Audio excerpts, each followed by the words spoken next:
ஜெயிச்சாச்சு. India ஜெயிக்காதுன்னு சொன்னாங்களே, இது வந்து நம்ம ஊரு. சரியா?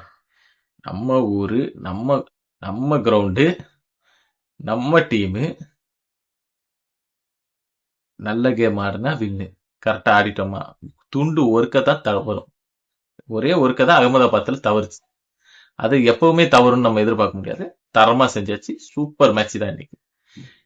மேட்ச் லைவ் பார்த்தவங்களாம் கமெண்ட் பண்ணிருங்க. சஞ்சுவோட பேட்டிங் எப்படி இருந்துச்சுன்னு சொல்லுங்க. உண்மையிலே சூரியகுமார் யாதவ் கையில ஒரு கப்பு கிடைச்சிருச்சு. கௌதம் தலைமையில வாங்கியாச்சு. Champions trophy, T20 world cup கிடைச்சிருச்சு. இதுக்கப்புறம் நம்மளோட போக்கஸ் ODI வேர்ல்டு கப் தான். அதுலதான் நம்ம பெயின் நிறைய பார்த்துட்டோம். அதை முதல் அச்சீவ் பண்ணணும். போதும். லைக் அண்ட் சப்ஸ்கிரைப் மறக்காம பண்ணிருங்க ஃப்ரெண்ட்ஸ். இந்தியன் டீமோட பெர்ஃபார்மன்ஸ் எப்படி இருந்துச்சுன்னு சொல்லுங்க. அடி தூள் தான். அடிச்சு அடி ஒண்ணு இடி மாதிரி இருந்துச்சு.